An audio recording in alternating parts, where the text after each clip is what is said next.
நான் ஒருத்தர் வீட்டு வாசல்ல போய் நின்னேன்.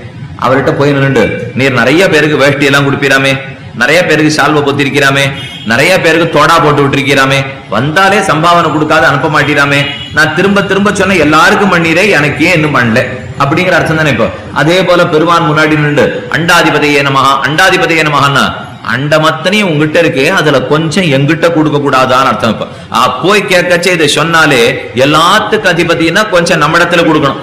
அதே போல அசுர சத்ரவே நமஹான்னு அர்த்தம். அசுரர்களை ஒழிச்சே பழக்கமா, எனக்கு நிறைய அசுரர்கள் இருக்கா, பகைவர்கள், கொஞ்சம் ஒழிச்சு விடக்கூடாதுங்கிறது அபிப்பிராயம்.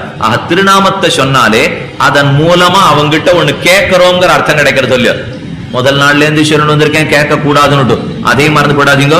ஆனா திருநாமத்தை சொல்லச்சு அவன் புரிஞ்சுப்பான், நாம கேட்க வேண்டிய தேவையில்லை. இப்போ இந்த திருநாமத்தை சொல்லிட்டோம்னா இவன் கேட்கத்தான் வந்திருக்காங்கிறது அவனுக்கு தெரிஞ்சு போயிடுமே, தானே கொடுக்கறதுக்கு ஆரம்பிச்சுடும். இப்ப தாமரை கண்ணன் எதுக்காக பெருமானை பத்தி சொல்ல போறோம்? யத் பக்தியா புண்டரீகாட்சம் ஸ்தவைரர்ச்சேன் நரசதா, பக்தியோட புண்டரீகாட்சன பாடுனார் பீஷ்மர். உடனே யுதிஷ்டிரன் புரிஞ்சு விட்டான், இப்போ புண்டரீகாட்சன் இடத்துல அனுகிரகம் அருள் பார்வைய கேட்கணும் போல் இருக்கு. ஏன்னா தாமரை கண்ணுன்னு சொன்னாலே பார்வை தானே ரொம்ப முக்கியம். எத்தனை தடவை நாம சங்கீர்த்தனம் பண்ணாலும் அவன் அனுகிரகத்தை பெற்று விடலாம். அனுகிரகத்தினாலதான் மோட்ச பிராப்தியே. இந்த விஷயத்தை சபரி சொல்லி காட்டினாள், இதே விஷயத்தை விதுராழ்வான் சொல்லி காட்டினான், இதே விஷயத்தை அழ்வார் தானும் அழ்வாரும் பாசுரத்துல தெரிவித்தாள். ஆண்டாளுடைய பாசுரம் பெரியாழ்வார் பாசுரத்திலையும் அவன் தாமர கண்களை கொண்டு நம்முடைய நோக்கம் எவ்வளவு முக்கியங்கிறதை ஜாயமானம் கி புருஷம் எம் பஷ்யேது மதுசூதனா சாத்விகா சத் விக்னேயா சவை மோக்ஷார்த்த சிந்தகா.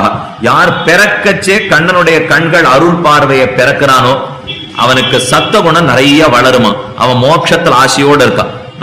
நம்ம வீட்டிலே கோயிலாழ்வார்னு எழுந்துருளை பண்ணிட்டு இருப்போம். கோயிலாழ்வாருக்குள்ளதானே பெருமாள் எழுந்துருளை பண்றோம். ஒருத்தர் இடத்துல கோயிலாழ்வார்னு சொன்னேன், எழுந்து வந்து எந்த ஊர்ல பிறந்தார், என்ன நட்சத்திரம்னார் என்கிட்ட. 12 ஆழ்வார்கள் சுவாமி கேள்விப்பட்டிருக்கேன். ஏதோ உபன்யாசத்துல கோயில் ஆழ்வார் நீரே, அவர் எந்த திவ்யதேசத்துல அவதாரம் பண்ணார், எந்த திருநட்சத்திரத்துல பிறந்திருக்காருன்னா அவர் எந்த திவ்யதேசத்திலையும் பிறக்கல, திருநட்சத்திலே அவதாரம் பண்ணல. அவர் 13வது ஆழ்வாரும் இல்ல. கோயில் ஆழ்வார்னு பெருமாளை எழுந்தருளை பண்ணுகிற இடத்துக்கு கோயில் ஆழ்வார்னு சொல்லுவோம். கார்த்தால திருவாராதனத்தும் போது கதவை திறக்கணும் இல்லையோ, திறந்த உடனே முதல்ல பிரார்த்திப்போம். அங்கண்மா ஞாலத்தரசர் அபிமான பங்கமாய் வந்தினின் பள்ளிக்கட்டிற்கீழே சங்கமிருப்பார் போல் வந்து தலை பெய்தோம் கிங்கணி வாய் செய்த தாமரை பூ போலே செங்கண் சிறு சிறுதே எம்மேல் விழியாவோ. இது பிரார்த்திக்கிறோம் இல்லையோ, அப்ப சொல்லச்சவே புண்டரீகாட்சா என்று சொல்லித்தான் பகவானை எழுப்புகிறோம். அவன் கண்ணை மெதுவா தரப்பன், தூங்கிட்டு இருந்திருக்கானு இத்தனை நாளி ராத்திரி முழுக்க. இப்ப கார்த்தால போய் நாம எழுப்புறோம் இல்லையோ. விஸ்வரூப சேவை எந்த கோவிலையும் ரொம்ப முக்கியம். இப்ப நீங்க திருவனந்தபுரத்துக்கு போறோம், குருவாயூருக்கு போனோம்னா நிர்மால்ய சேவைன்னு விடிய கார்த்தால முதல் சேவை. இந்த முதல் சேவைக்கு என்ன முக்கியத்துவம் வருதுன்னா, ராத்திரி முழுக்க ஸ்ரீதேவி நாச்சியாரோட பேசிட்டு இருந்திருக்கான பெருமான். அப்ப கொஞ்சம் இவருடைய சூடத்தனி அப்ப தணிஞ்சிருக்கும். ஏன்னா பகல் முழுக்க நம்ம பாபங்களை பார்த்து பார்த்து பார்த்து கொதிச்சு போயிருக்கான பெருமான். ராத்திரி அவருடைய கண்களை பார்த்து பார்த்து பார்த்து அடங்கி இருப்பலாம். அப்ப முதல்ல போனோம்னா வாங்கிட்டு வந்துள்ளான்னா. ஏன்னா இங்க மத்தியானம் போனா அதுக்குள்ள யார் என்ன பாடு படிச்சு சொல்லுவாளு தெரியாது. இப்ப காலங்கார்த்தால போய் நின்னோம்னா தேசிகன் தன்னுடைய வரதராஜனை பத்தி ஒரு 50 ஸ்லோகம் பாடினார். அதுல அழகா சாதிக்கிறார்.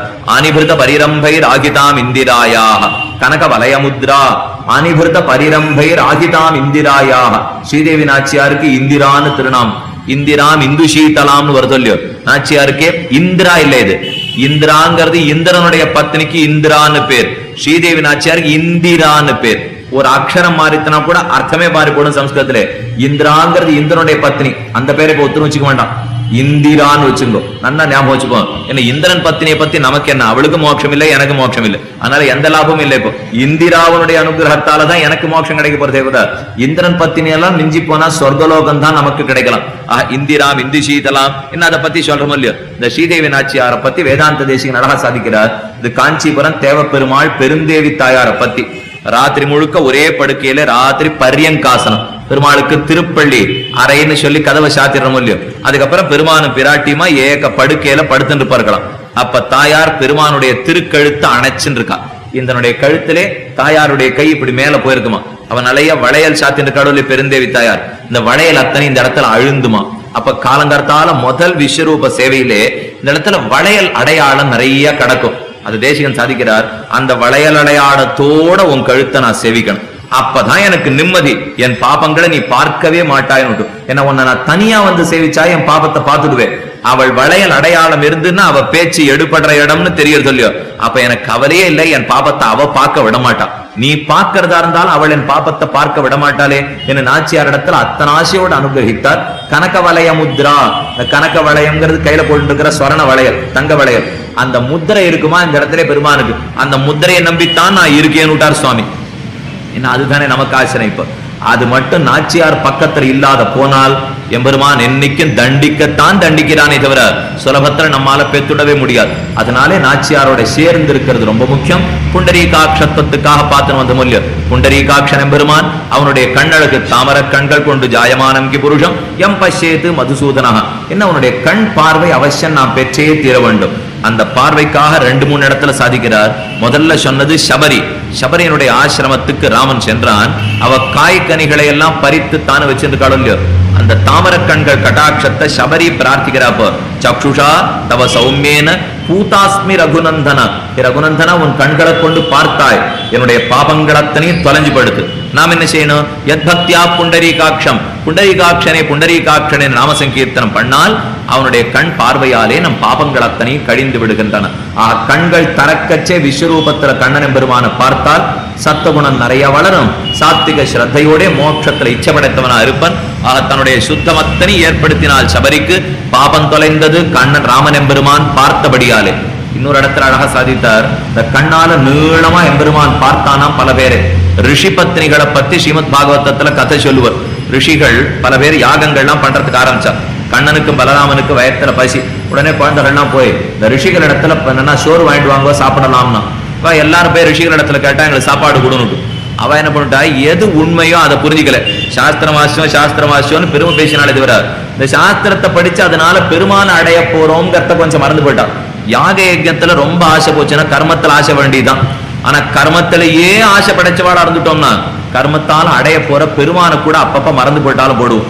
அந்த அளவுக்கு கர்மத்தில் ஆசை வந்துடக்கூடாது. இந்த மகர்ஷிகள் என்ன பண்ணா, எடப்பிள்ளைக்கு கார்த்தால எங்க சோறு போட முடியும், ராத்திரி வரட்டும் கலந்த பிரசாதம் தரும், இது யாகம், இடையர்களுக்கெல்லாம் இங்க கொடுக்க முடியாது, போட்டு வாங்கட்டான். இந்த குழந்தைகளுக்கு ஒரே அழுகை.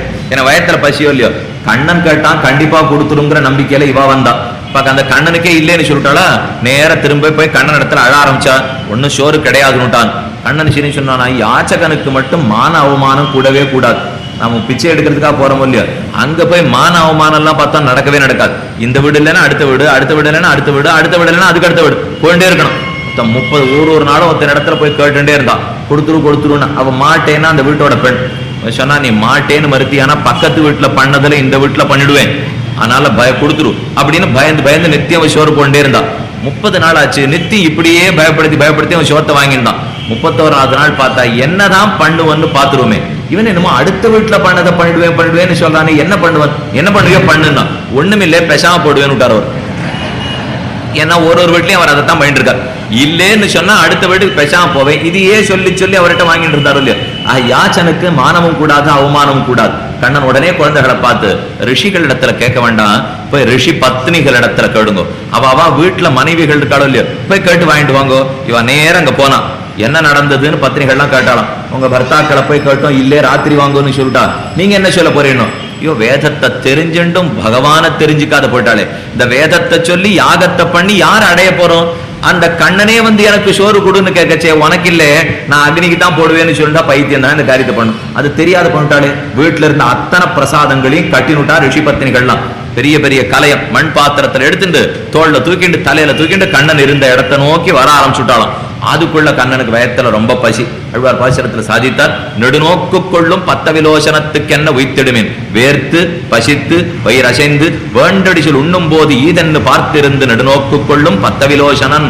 பக்த விலோசன பக்தர்களை தன் கண்குளிர பார்க்கிறானோ இல்லையோ.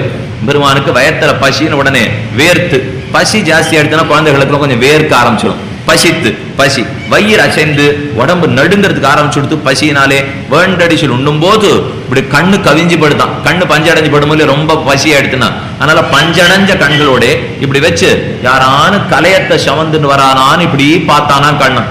அப்ப அந்த ரிஷிபத்திகள் வந்தாலும் இல்லையோ, முதல் பார்வை அவர்கள் பேரிலே பட அப்படியே மோட்சத்தை சென்று சேர்ந்தார்கள் என்று கண்ணனுடைய மோட்ச பிரதத்தமான கண்ணழகை பாகவதத்திலே சுகாச்சாரியர் காட்டினார்.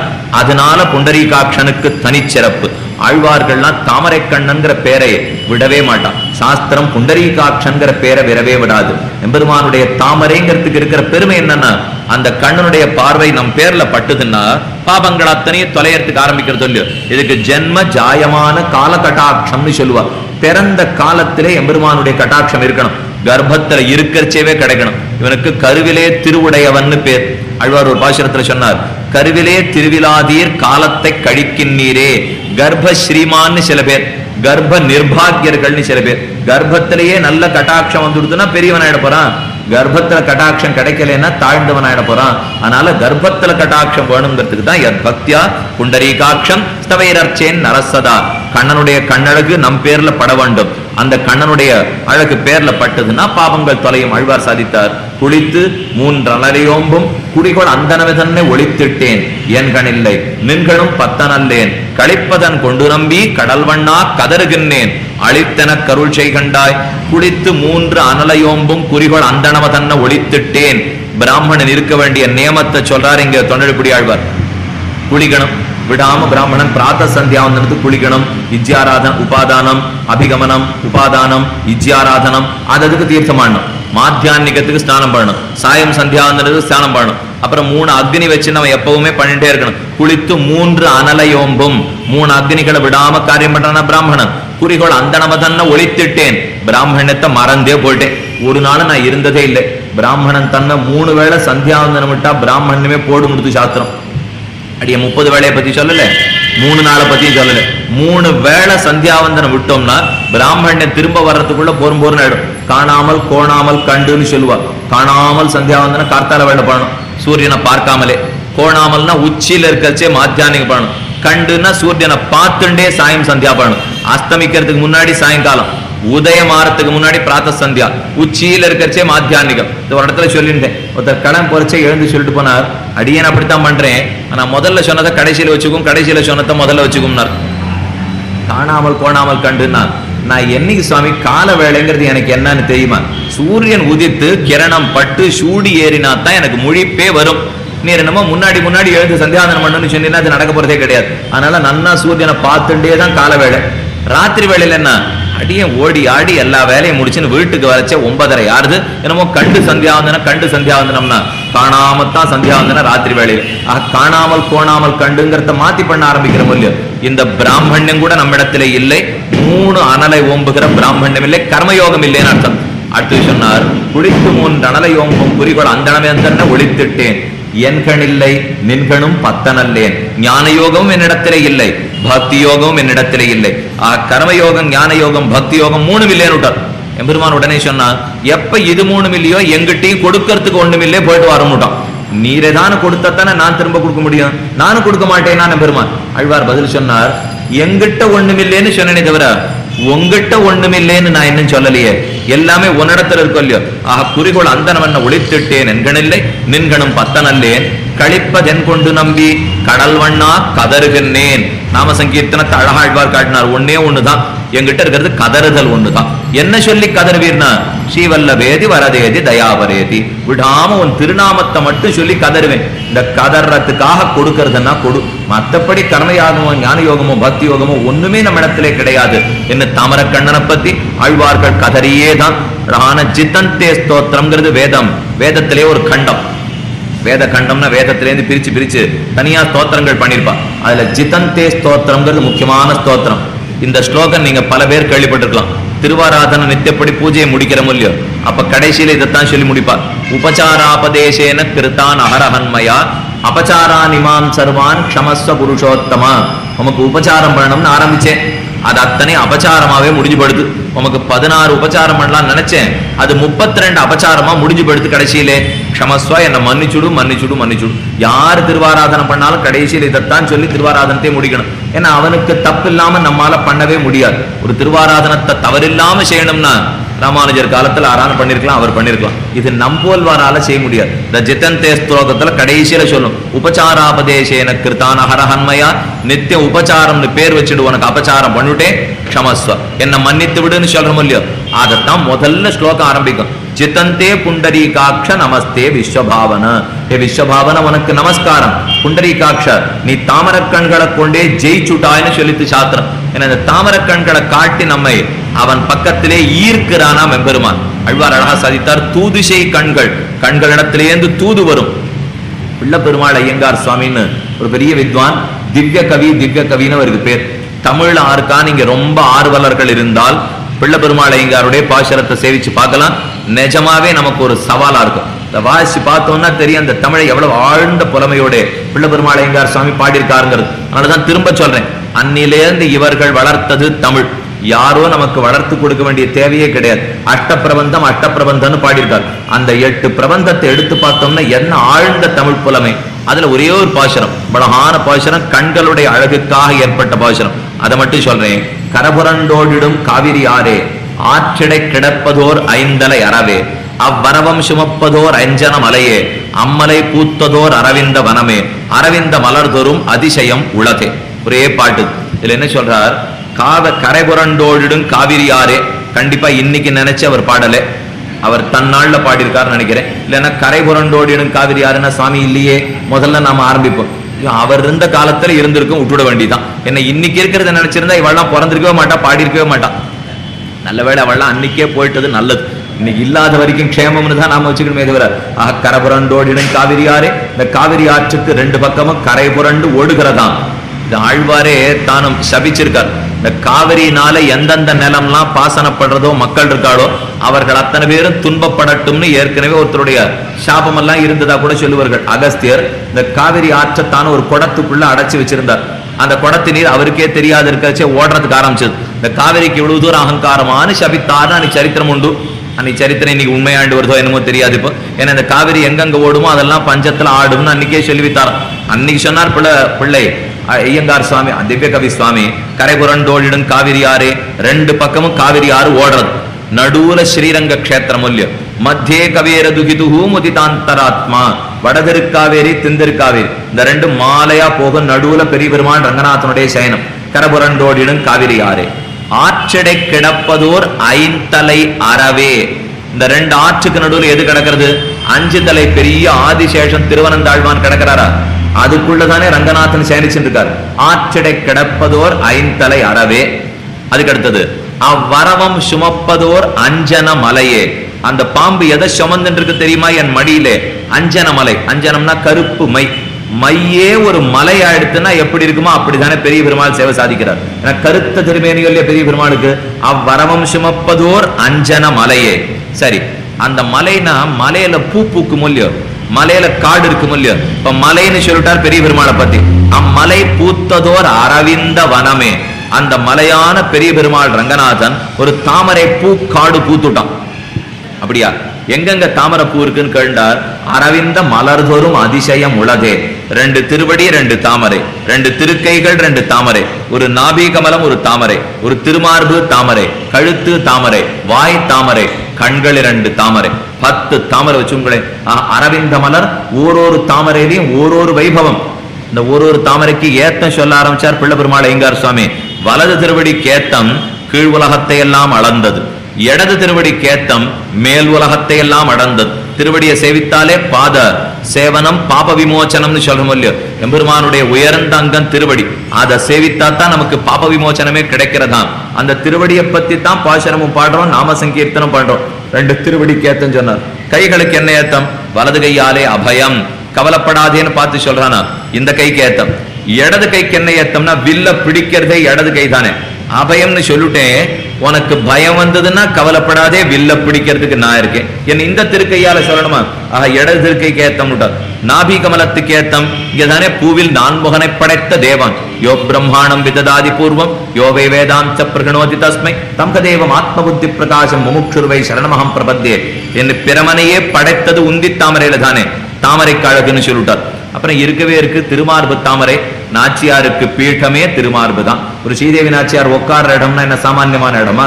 அந்த தாமரைக்கு ஏத்தம். சரி, வாய் தாமரைக்கு என்ன? சக்ரதேவ பிரபன்னாயன்னு ராமாவதாரம் பண்ணி இதுதான் சொல்லித்து. சர்வதன்மான் பரித்தியஜ கிருஷ்ணாவதாரம் பண்ணி இதுதான் சொல்லித்து. ஸ்திதே மனசு ஸ்வஸ்தே வராகாவதாரம் பண்ணி இதுதான் சொல்லித்து. நமக்கு வேண்டிய கீதா சாஸ்திரம் முழுக்க அந்த வாய் தாமரை தானே கொடுத்தது. அதனால தாமரைய போன்ற வாய்களுக்கு பல்லாண்டு பாழ்விட்டார். கீழேந்து சொல்லணும் வந்தார். கடைசியா மிச்சம் ரெண்டு கண்ணு பெருமான் பார்த்துட்டான். சரி, கண்ணுக்கு இவர் என்ன கற்பிக்கிறார்னு பார்ப்போம். ஏன்னா கீழேந்து ஜாகிரதையா சொல்லணும் வந்துட்டாரா. இப்ப இந்த 2 திருக்கண்களுக்கு என்ன சொல்றான்னு பார்ப்போம். பிள்ளப்பெருமாள் ஐயங்கார் சுவாமி சாதித்தார். இதெல்லாம் உனக்கு நான் பெருமை சொன்னது ஆச்சரியமே இல்லை. இந்த கடைசி 2 சொன்ன பரம்பரை தாமரை கண்கள், அதுக்கு நிகர் மத்த எந்த அவையுமே ஆகாது. ஏன்னு கேட்டான் பெரிய பெருமாள். இந்த கண்களால ஏதோ பண்ணத்தை பத்தி இவர் கதை சொல்ல போறாருன்னு நினைச்சிட்டு இருக்காம. ஏன்னா திருவிக்கிரமனா கீழ் ஆளந்ததை திருவடிக்கு சொன்னாரா, வில்லு ராமனா பிடிச்சது திருக்கைகளுக்கு சொன்னாரா, நாபி கமலத்துல பிரமனை உண்டாக்கினத நாபிக்கு சொன்னாதா, இந்த மாதிரி ஏதோ சொல்ல போறாருன்னு நினைச்சிருந்தான் பெரிய பெருமாளும். இவர் பெருமாள் ஐயங்கார் சுவாமி பதில் சொன்னார், ஒண்ணுமில்லை. இந்த புண்டரீகாட்சனான அந்த அக்ஷத்துக்கு என்ன பெருமை தெரியுமா? இத்தனை தாழ்ந்த என்ன கூட ஒரு கவிஞனாக்கி உன்னை பாட வல்ல அளவுக்கு கடாட்சம் பண்ணிருக்கு பாரு, அதுதான் இந்த கண்களுக்கே பெருமைன்னு விட்டார். வேற எந்த பெருமையும் உன்னுடைய தாமரை கண்களுக்கு நான் சொல்ல வேண்டாம். ஒண்ணுமில்லாத ஒரு சம்சாரிய பெரியவனாக்கி மோட்சத்தை கொடுக்கறதுன்னா அந்த கண்ணனுடைய அருட்பார்வைக்கு எத்தனை ஏற்றம் இருக்கணும். அந்த பார்வையை பிரார்த்திக்கிறதுக்கு தான் புண்டரீகாட்சன் விடாம எம்பெருமான பத்தி நாம பார்க்கிறோம். இத பல பாசுரங்களிலே ஆழ்வார்களும் சாதிப்பார்கள். எம்பெருமானுடைய 2 கண் இருக்கே ஆண்டாள் பாசுரத்திலே, சங்கொடு சக்கரமேந்தன் தடக்கையன் பங்கைய கண்ணானை பாட, இத பங்கைய கண்ணன்னு சொல்லி கூப்பிட்டாலும் இல்லையோ, இந்த தாமரை கண்கள் பக்கத்துல சங்க சக்கரம் பிடிச்சிருக்கான. இது அப்பப்ப கண்ணு மூடி மூடி தறக்கும் பெருமானுக்கு. என்னத்துக்கு மூடி மூடி திறக்கிறான்? ஆண்டாள் பாசுரத்திலே, செங்கன் சிறுதே எம்மேல் மொழியாவோ மெதுவா என் பேர்ல அனுகிரகத்தை பண்ணுன்னு ஆண்டாள் போட்டுவிட்டா. இந்த கண்ணு அப்பப்ப தறக்கும், அப்பப்ப மூடும், அப்பப்ப தறக்கும், அப்பப்ப மூடும். கண்ணு ஒரே மாதிரி இருந்ததுன்னா யாரும் அதை திரும்பி பார்க்கவே மாட்டான். நமக்கே பார்ப்போமே, இந்த விளக்குகள்லாம் வரிசையா அப்போலேருந்து எரிஞ்சுட்டே இருக்கு. இதுல ஒரே ஒரு விளக்கு மட்டும் அணைஞ்சு எரிஞ்சு பண்ணிருந்தா நான் சொல்றதை நீங்க யாரும் கேட்க மாட்டீங்க. எல்லாரும் அந்த விளக்கையே தான் பார்த்துட்டு இருப்பா. அது இப்படியே எரிஞ்சுட்டு இருந்தாலும் ஒத்துன்னு திரும்பி பார்க்க மாட்டான். அதை அணைச்சுட்டாலும் ஒத்துன்னு திரும்பி பார்க்க மாட்டான். அது அணைஞ்சு எரிஞ்சு பண்ணிருந்துன்னா கண்டிப்பா அதையே தான் பார்த்துட்டு இருப்பா. பெருமானுக்கு ஒரு ஆசை, என் கண்களையே தான் எல்லாரும் பார்க்கணும். அதனால அப்பப்ப மூடிப்பனா, அப்பப்ப திறந்துப்பனா. ஒரே தெரியா கண்ணை திறந்துட்டே இருந்தா ஒத்துன்னு பார்க்க மாட்டான், மூடிண்டே இருந்தாலும் ஒருத்தர் பார்க்க மாட்டான். அதனால ஜாகிரதையா திறந்து மூடுறான். எப்ப திறக்கும்? அது தாமரை கண்களும் இல்லையோ. தாமரை எப்ப மலரும்? சூரியன் உதைத்தால் மலரும். தாமரை எப்ப கூம்பும்? சூரியன் அஸ்தமிச்சுட்டான்னா கூம்பி போடும். அதனாலே இந்த பக்கத்துல 2 பக்கம், இந்த சக்கராயுதத்தை வலக்கையிலே, சங்கத்தை இடக்கையில பிடிச்சிருக்கானோ இல்லையோ. சக்கரம்ங்கிறது கோட்டி சூரிய துல்லிய சமப்பிரபா, ஒரு கோட்டி சூரியன் எரித்தா போலே, கதிர் 1000 இரவி எரித்தா போலே சக்கரம். இது சங்கம்ங்கிறது சந்திரநாட்டம் வெளுப்பா இருக்கா, குளிர்ந்த நோக்கத்தோட. இதை பார்த்தா சூரிய நாட்டம் இருக்கு, இதை பார்த்தா சந்திர நாட்டம் இருக்கு. இந்த 2 தாமரை கண்களும் இல்லையா, எப்பப்ப வலது பக்கம் திரும்புமோ சூரியன் உதிச்சுட்டான்னு நினைச்சுட்டு கண்ணை தரப்பனான். எப்பப்ப இடது பக்கம் திரும்புமோ சந்திரன் உதிச்சுட்டான்னு நினைச்சுன்னு கண்ணை மூடினுடுவான். ஏன்னா தாமரை கண்ணு இல்லையோ. தாமரை கண்ணு சந்திரனை பார்த்தா மூடினுடணும், தாமரைங்கிறது சூரியனை பார்த்தா அலர்ந்துடணும். இப்படி மாத்தி கண்கள் மூடி திறக்கிறது. அந்த அனுகிரகம் தனக்கு கிட்டணும்னு தான் ஆழ்வார்களுடைய பாசுரம். எங்கள் மேல் சாபம் எழிந்து உன் தாமரை கண்களால் நோக்காய் என் ஆழ்வார் தானும் பிரார்த்தித்தார். ஆக புண்டரீகாட்சத்துவத்தை இந்த இடத்துல பீஷ்மாச்சாரியர் யத் பக்தியா புண்டரீகாட்சம் தவைரச்சேன் நரசதா சங்கொடு சக்கரமேந்தன் தடக்கையன் பங்கைய கண்ணான். அதே போல தெந்திருப்பேரைங்கிற திவ்யதேசம், ஆழ்வார் திருநகரியை சுத்தி நவதிருப்பதி திவ்யதேசங்கள் இருக்கு. அதுல தெந்திருப்பேரையை பத்தி நம்மாழ்வார் பாசுரம், வெள்ளச்சுரி செங்குட அழியேந்தி தாமரை கண்ணன் என் நெஞ்சுனூடே புள்ளக்கடாகின்னவாத்த காணீர். வெள்ளச்சுகமும் அவன் வீட்டிருந்த வேத ஒலியும் விழா ஒலியும் பிள்ளக்குடா விளையாட்டுரிமரா திருப்பேரையில் சேர்வன் நானே. அங்க எம்பெருமான் கருடவாகனா சேவ சாதித்தானோ, அங்கே இதே பாசுரம், சங்குடு சக்கரமேந்தும் போலே வெள்ளச்சுரி செங்குடு ஆழியேந்தி தாமரை கண்ணன். ஆக புண்டரீகாட்சனை விடாத நாம் பிரார்த்திக்க வேண்டும். பிரார்த்தித்தா அவனுடைய பார்வை நமக்கு கிடைக்கும். அப்ப திருநாம சங்கீர்த்தனத்துல முக்கியமானது புண்டரீகாட்சனை சொல்லி அவன் திருவடிகளிலே பிரார்த்தித்தல். புண்டரீகாட்சத்துவத்தை திருப்பான் ஆழ்வார் கண்டார் பெரிய பெருமாளிடத்தே ரங்கநாதனிடத்தே. கரியவாகி குடபரந்து மிளிர்ந்து செவ்வரியோடி நீண்டவ பெரியவாய கண்கள். இது அமலநாதி பிரான்கிற 10 பாசுரத்திலே கருத்து இருக்கும். கரியவாகி புடை பறந்து மிளிர்ந்து செவ்வடியோடி இருக்குமா கண்ணனுடைய திருக்கண்கள். தாமர கண்கள் இடத்துல பக்தியோட கூட ஸ்தோத்திரம் பண்ணுன்னு சாதித்தார் பீஷ்மாச்சாரியர். அது அடுத்த கேள்விக்கு உண்டான பதில். இனிமே நமக்கு மிச்சம் இருக்கிறது. முதல் கேள்விக்கு பதில பார்த்தோம், ஜெகத் பிரபுன் தேவதேவம். அடுத்த கேள்விக்கு பதில் பார்த்தோம், தமேவ சார்ச்சயன் நித்தியம் பக்தியா புருஷம் அவ்யயம் தியாயன்ஸ்துவன் நமஸ்தஞ்ச அதற்கடுத்ததுக்கு உண்டான பதிலையும் பார்த்துட்டோம். அநாதினிதனம் மத்தியம் விஷ்ணு சர்வலோக மகேஸ்வரம் லோகாத்யக்ஷம் ஸ்துவன் நித்யம் சர்வதுக்காதிகோ பவேத் பிரம்மண்யம் சர்வதக்மக்யம் லோகானாம் கீர்த்திவர்தனம் லோகநாதம் மகத்பூதம் சர்வபூத பவோத்பவம். 4வது கேள்விக்கு பதில் பார்த்துட்டோம். அதற்கு அடுத்ததையும் பார்த்துட்டோம். ஏஷமே சர்வதர்மானாம் தர்மோதிகதமோ மதா யத் பக்தியா புண்டரீகாட்சம் ஸ்தவைரச்சேன் நரசதா. ஆக 4 கேள்விக்கு இப்ப பதில பார்த்தா எடுத்து மிச்சம் இருக்கிறது 2 கேள்வி. இப்போ அந்த 2 கேள்வி இந்த 4 வேற. ஏன்னா இந்த 4 உபாயத்தை பத்தினது. உபாயம்னா அவன் அடையறதுக்கு வழின்னு பார்த்தோமா, அடையறதுக்கு உண்டான வழியை பத்தி கேட்ட 4 கேள்விக்கும் பதில் பார்த்துட்டோம். இனி அடுத்து பார்க்க போறது அடைவது எந்த இடத்தை, யாரை அடைகிறோங்கிற கேள்வி. கடைசியா எது முழு முதற் கடவுள் அப்படிங்கிற கடைசி கேள்வி. இப்ப முதல் 2 கேள்வி மட்டும்தான் மிச்சம். இப்போ கிமேகம் தெய்வத்தம் லோகே கிம்வாப்பேகம் பராயணம் இருந்ததே, அது இப்ப நாம பார்க்க போற பதில் கிம்வாப்பேகம் பராயணம். அப்புறம் பார்க்க போத பதில் கிமேகம் தெய்வத்தம் லோகே. ஆக முதல்ல பராயணம் எதுன்னு சொல்றதுக்கு ஆரம்பிக்கிறார். பரமம்யோ மகத்தேஜா பரமம்யோ மகத்தபா பரமம்யோ மகத் பிரம்ம பரமம்ய பராயணம் பவித்ராணாம் பவித்ரம் யோ மங்களானாஞ்ச மங்களம். இதுதான் எது பராயணம்னு சொல்ற அழகான ஸ்லோகம். பவித்ராணாம் பவித்ரம் யோ மங்களானாஞ்ச மங்களம். இருக்கிறதுலே சுத்தமானவன் எவனோ, எவன் மங்களத்தனையும் கொடுப்பவனோ அந்த எம்பெருமான் பரமம்யோ மகத் தேஜா பரமம்யோ மகத் தபா பரமம்யோ மகத் பிரம்ம பரமம்ய பராயணம் இருக்கு இல்லையோ. கேள்வி என்ன இருக்கு பாருங்க. கிமேகம் தெய்வத்தம் லோகே கிம்பாப்யேகம் பராயணம் இருக்கு இல்லையோ. ரெண்டையும் சேர்த்து வேணா போட்டு வச்சுடுங்க. அங்க பராயணம்னு கேள்வி கேட்டதுக்கு இங்க அதே பராயணம்னு பதில் சொல்லிட்டாரு. இப்ப பரமம்யோ மகத் தேஜா, யார் இருக்கிறதுலயே தேஜஸ் படைத்தவனோ அவனை ஸ்தோத்திரம் பண்ணு. பரமம்யோ மகத் தபா, இங்க தபஸ்ங்கிறது நியமன சாமர்த்தியம். ஏதோ பெருமாள் தபஸ் பண்ணிட்டு இப்படி உட்காந்து போறாக்க நினைச்சுக்க வேண்டாம். நியந்தாவா இருக்கணும், நியமன சாமர்த்தியம் எல்லாரையும் நியமிக்கிறானே, அதைத்தான் தபஸ்ன்னு சொன்னார். பரமம்யோ மகத் பிரம்ம, ரொம்ப பெரியவனை குறித்து ஸ்தோத்திரம் பண்ணு. பரமம்ய பராயணம், கடைசியா அடைய வேண்டியவனை குறித்து ஸ்தோத்திரம் பண்ணு. ஆக இப்போ எது உபாயம்னு கேட்டதுக்கு 4 பதில் பார்த்துட்டோம். சித்தோபாயம், சாத்தியோபாயம், சாலம்பனோபாயம். நானும் முதல் நாள்ல இருந்து இது கொஞ்சம் கட்டமான விஷயம். இந்த 4 இதை வெறும இந்த 4ஐயும் கட்டமா சுருட்டா புரிய புரியாத போட போறதேங்கிறதுக்காக சுத்தி சுத்தி சுத்தி வந்து சொல்லிட்டு இருக்கேன். இப்போ இருந்தாலும் இந்த 4ஐயும் நன்னா ஞாபகம் வச்சுடுங்க. சித்தோபாயம், சாத்தியோபாயம், சாலம்பனோபாயம். சித்தோபாயம்னா இருக்கிற உபாயம், அவன் திருவடிகள்ல சரணாகதி பண்ணிவிடுறோமோ இல்லையோ, சித்தோபாயம். சாத்தியோபாயம்னா நாமா பிரயத்தனப்பட்டு சம்பாதிக்க வேண்டிய உபாயம். சாலம்பனோபாயம்னா ஒரு மந்திரத்தை கட்டியா பிடிச்சு சொல்லி சொல்லி சொல்லி அதனால சாதிக்கிற உபாயம். சித்தோபாயம் தான் சம்பிரதாயத்துல கடைசியா ஒத்துப்பா. ஏன்னா சாத்தியோபாயம்னா நாம ரொம்ப கட்டப்படணும், நாம பிரயத்தனப்பட்டு சம்பாதிச்சாதிலே அதுல கட்டம் அதிகம். இது அவனா கொடுக்கறதுக்கு வந்துட்டான்னா இது ரொம்ப சுலபமா நமக்கும் கிடைச்சி போடுமோ இல்லையோ. இது ஒரு இடத்துல வேடிக்கையா சொன்னார். ஒரு சிங்கம் தாவறதுக்காக காத்துந்துதான். இந்த மலையினுடைய உச்சியிலேருந்து அந்த மலை உச்சிக்கு தாவ போறது சிங்கம். சிங்கம் தாவச்ச பக்கத்துல 2 புழு, அது 2 கதை பேசிந்தது. மலை உச்சி இந்த பக்கம் 25,000 அடி ஒசரம், இந்த மலை உச்சி 25,000 அடி ஒசரம். ஒரு புழு சொல்லித்தான், நான் இந்த மலை உச்சியிலேருந்து அந்த மலை உச்சிக்கு போயிடலான்னு இருக்கேன்னு. பக்கத்து புழுக்கு ஒரே வேடிக்கை, இது நான் நாள் முழுக்க நடந்தா 1.25 அடி, இதுதான் எங்களால ஊர்ந்து போக முடியும். 25,000 நடக்கிறதுக்கு எத்தனை நாள்னு பாத்துங்கோ, இன்னொரு 25,000 ஏறத்துக்கு எத்தனை நாள்னு பாருங்கோ. இந்த புழுக்கு ஆயுஷே அத்தனை நாள் கிடையாது. அது இருக்க போறது 10 நாளோ 12 நாள் காத்தடிச்சா பிராணம் பட போறது. இது ரொம்ப தைரியமா பேசினது. இப்போ இந்த மலை உச்சியில இருந்து அந்த மலை உச்சிக்கு போட போறேன். இந்த பக்கத்து புழுக்கு நம்பிக்கையே இல்லை. அது சொல்லிட்டு நீ நம்பிக்கை வேண்டாம், நான் போய் காட்டுறானே இல்லையா பாரு என்ன இந்த புழு பேசியிருந்தது. அந்த சமயத்துல பக்கத்துல ஒரு சிங்கம். அந்த சிங்கம் எந்த மலையிலேருந்து எந்த மலைக்கு வேணா தாவும், அத்தனை சக்தி படைத்த சிங்கம். மூறி நிமிர்ந்து முழங்கி புறப்பட்டு போதருமா போலே பூவை பூவன்னா சிங்கம் சித்தமா காத்துட்டு இருக்கு. கை காலெல்லாம் உதறிடுத்து கர்ஜிச்சுடுத்து தாவ போறது.